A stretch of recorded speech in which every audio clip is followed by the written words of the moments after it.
broke up for whatever reason. Luke probably went back with Bob, I guess. And so Cotton had married a woman in Nederland, Port Neches area, right out of Port Arthur. So Cotton moved back to Beaumont and came out to the club. Of course, Moon and all of them knew him, so he hired Cotton. And so me and Cotton was the fiddle players. And so my experience with Cotton started there. Well, it actually started a little before that because he showed up at a job when he was still in the Army when I was playing with Chevy. And Cotton was still in the service. He broke his leg in the service, was on crutches. And I'd been listening to him do Milk Cow Blues and Memories of You on record, but I'd never seen him before.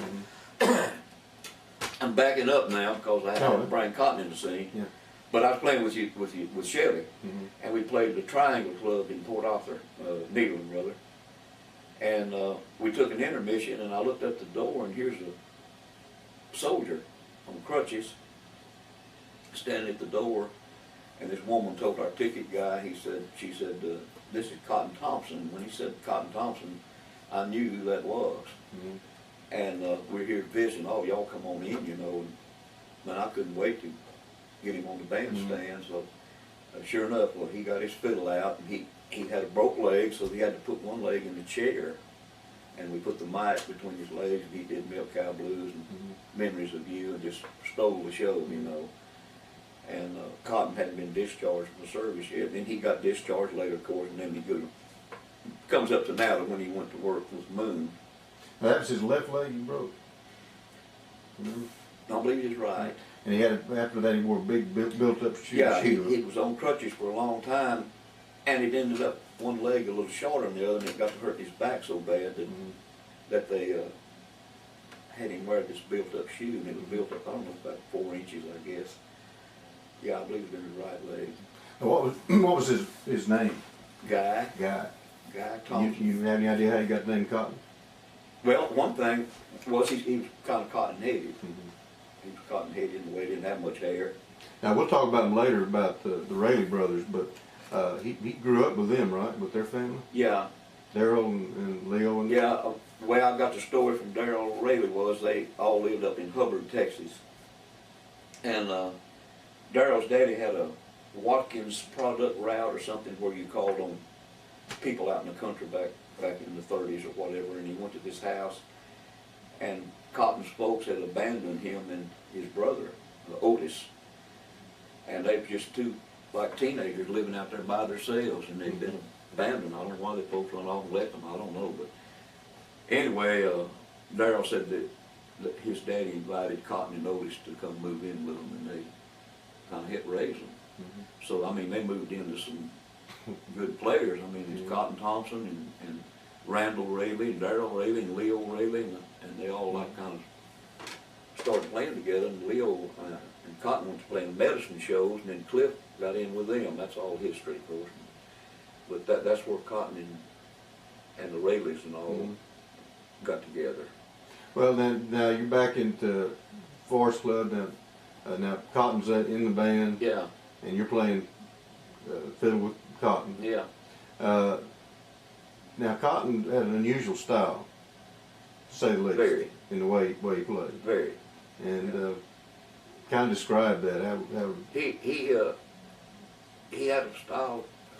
First place, he had charisma. He outsell everybody on the bandstand. If he was to show up now, everybody else might well go sit down, because he flat steal the show. Not because of the crippled part, he stood up and played, but he was just a salesman. Had his own style of playing. He was real bluesy style, kind of like a Junior Bernard played guitar. I mean, he was just chomping at it, you know. And he sang good, and his words was real distinct. A lot of feeling. You could understand every word that he said, and I couldn't hardly get through playing with him because he kept me in stitches all the time. He was all the time, man. He'd come on with these things. It was just hilarious, and he had to have created them, and I never heard them before or since. Well, tell a couple of Cotton stories. Well, we'd be playing, you know, and he'd think of something, and of course, Cotton had a drinking problem. Everybody knew that, and he come on with these stories, and he would build them. And he had one he told us about this old country boy in school, and 5th or 6th grade or something, and the teacher had been teaching them syllables, break words down in syllables, so they'd worked on a while. She said, now tomorrow we get this class that I want you to stand up and state your name and then break it down in syllables. So I never heard this story before except from him, ever. And so, anyway, he said this class, you know, the teacher starts down the aisle, and this first little boy, he gets up and she says, state your name and break it down in syllables. And then the next student, till they got on this little old country boy, and he, old little boy had his overalls on, he stood up. She said, state your name and break it down in syllables. And he said, Archibaldus Holden. A-R-C-H spells arch, that's your arch. I-E spells I, that's your I, your arch-I. B-A-L-D spells ball, that's your ball, your eyeball, your arch-eyeball. A-S-S spells ass, that's your eyeball, your bald ass, your eyeball ass, your arch-eyeball ass. H-O-L spells hole, that's your hole, your asshole, your bald asshole, your eyeball asshole, your Archibaldus Holden, and sit back down. Where Cotton thought that up, I don't know. Then he'd tell one about the dance he played in Oklahoma. Now, he dreaming all this up, you know, none of this happened. Big dance in Oklahoma. And he's talking about the crowd they had. And he said it was so crowded that the band had to play in G all night. There was not room enough to change chords. And he said they put so much meal on the floor, you know, you just put stuff on the floor for people to dance, you know. And he said they put so much meal on the dance floor that so when they started, they had to dance in snowshoes. And he said dust was coming up, you know, like a snowstorm. And he said the PA set went out. Now here's this place packed with these people. And the PA goes out, and he said, I jumped up on top of a steam catio and sang through a Prince Albert can. That was the PA set. And he said, I finally doubled on banjo, and he said, they gave me a 35-minute break on 12th Street Rag, and he said, I wore my pick off right even with my elbow. And he said, it was so crowded that we couldn't get up to the front door to check up to get the money to work on the door. That's how crowded it was. So he said, we passed a skull cap and got 2 bus tokens and 3 Oklahoma meals. That was the band's take for the night. Yeah. And then he'd take another drink and add something to that. So you never got tired of hearing it because he was going to, you know, put something else to it. And then he saw this old country baseball game out there. He went out there to see this old country boy play this ball game, you know, because there was no fence or nothing, just out in the pasture. And he got to see that. Now, how he dreamed this up, I don't know. And he said this pitcher wound up for 28 minutes. Wind up. And says when he turned it loose, it was a fastball. He said the batter didn't see it, the ump didn't see it, and neither did the catcher. And he said it hit the catcher right on his forehead and just spun him. So they rushed over and picked him up, and it said genuine horsehide right across this guy's forehead. So they run in another batter, and he said the pitcher had come out there this time, and he said he wound up about 15 minutes. Said when he let it go, said it was a slow ball. And he said the batter struck at it 9 times before it ever got to the plate. And one of them hit one, and it was a grounder, Skinner they called him, you know. And he said it was just kind of like he just uprooted his head for second base, and he just uprooted the ground. And he said he was second baseman was stomping at it, and he went by it. Stomping it. Yeah. And he'd take another drink, he'd add something else. Then the guy hit one, said it took off right over the pitcher's head, and second baseman, the center fielder went to chasing it. He said he chased it about half a mile and run head on into a row binder and broke his neck. And on and on. And on and on. And after a while, the next time he told it, it'd be something different. You know, you couldn't wait to hear it. So he's more like just making all that up. It doesn't. Oh yeah. Yeah, I never heard it before or since. And he'd come on with these things. So, at any rate, after he and I worked with Moon, well,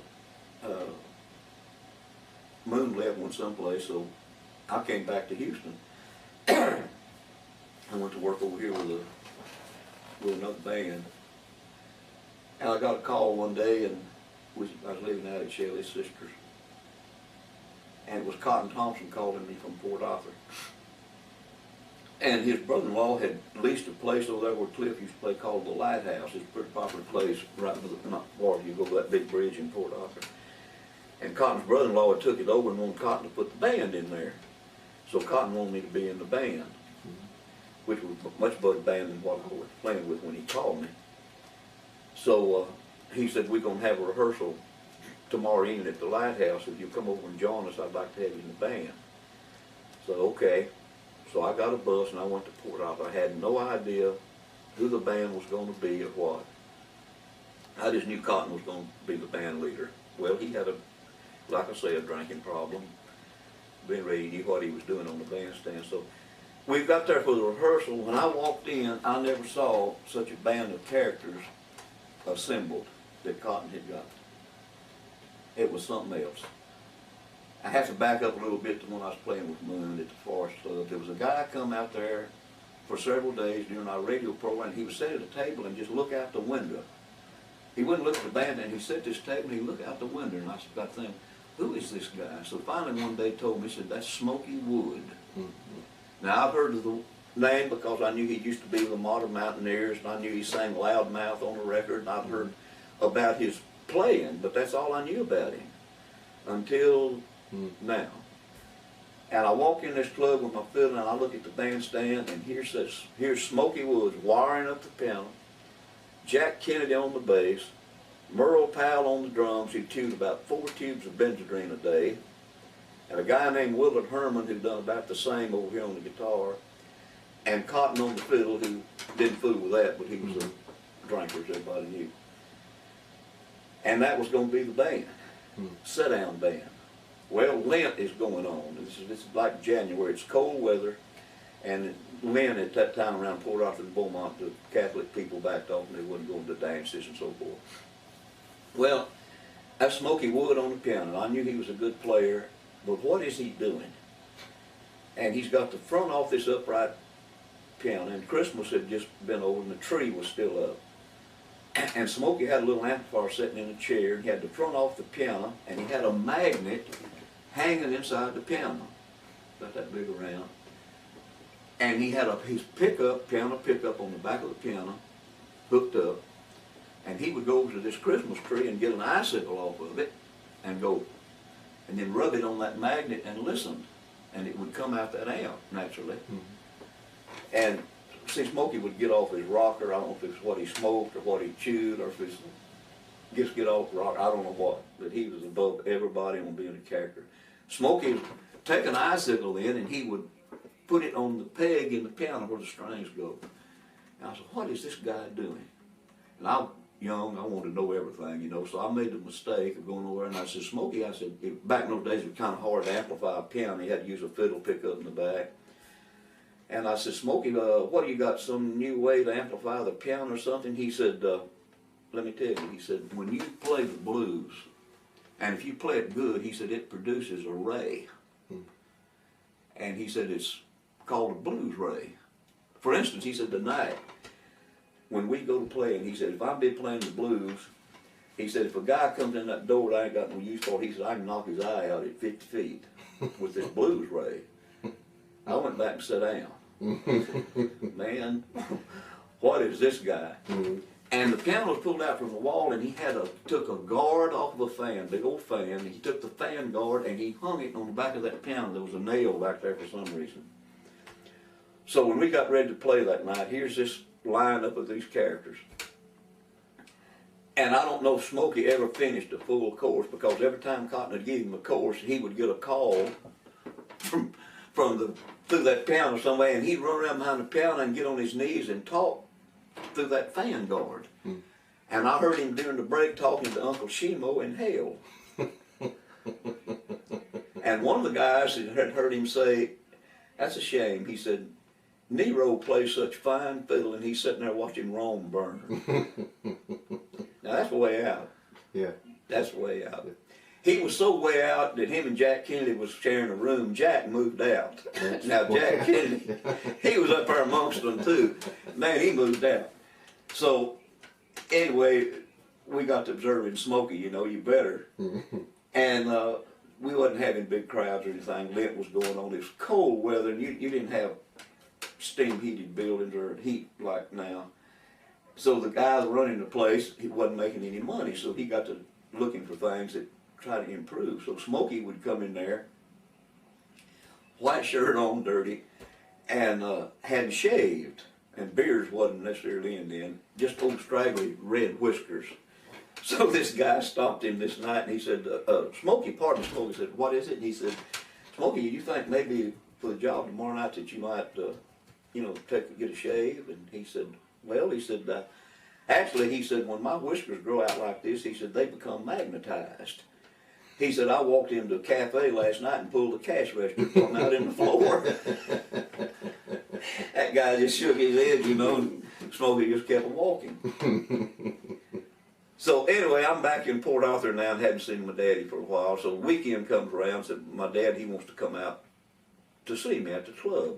Of course, he knew Cotton and this and that, but Daddy didn't play, and he loved music, but he didn't play it, and he really wasn't into musicians all that much. So he comes out to visit me, so we take intermission. He's down at the end of the dance floor, and I walk down there. Smokey's still on the bandstand wiring up something. So Smokey comes off the bandstand, he like a ballet dancer, he put his hand on top of his and twirled full length of the dance floor, and Daddy's watching him. And I said, Smokey, come here. So Smokey came over. I said, Smokey, I want you to meet my daddy. Well, my dad put his hand out like any normal person, but Smokey's response was, man, he said, Paul Revere come riding through my hotel room this morning about 3 o'clock. Said, man, his horse was sweating. He said, Alexander Graham Bell's the one that invented electricity. Put his hand on there and twirled on off. Daddy said, who in the hell is that? I said, well, that's Smokey Wood. That was Smokey. That was Smokey Wood. And he wasn't putting no act. No. He wasn't trying to be funny. No, he's whatever he was on or whatever he got off his rocker. So we had a radio program every day on KTRM. The band was called the Alabama Boys, by the way, which was a real well-known band in Oklahoma. Years before that Cotton happened to be in, and Eldon Shamlin and Mansell had a great Louis, a great band. Anyway, so Cotton used that name over there in Beaumont that we had. We had a radio program on KTRM every day as well as playing at the Lighthouse at night. So here's Wild Smokey, And man, it got to the point we didn't care about being around him. So we get up to our radio program one day and we stopped in this cafe, which was just before noon. Of course, we didn't get up till late. We wasn't ready for nothing to eat lunch or anything. So we go in this cafe and the guy wanted some coffee for the program. Place was full of working people. Here comes Smokey down the sidewalk. Oh man, hope he don't come in here. Well, he did. Smokey came in the cafe, sat down at the table with us. I guess got a glass of water, and jumped up and went to cussing the Shriners for putting bubbles in his heart. Con says, sit down, Smokey. People looking like this. Yeah. Now, where that came from, I swear I don't know. What he was thinking or what. We got down to the radio program not long after that.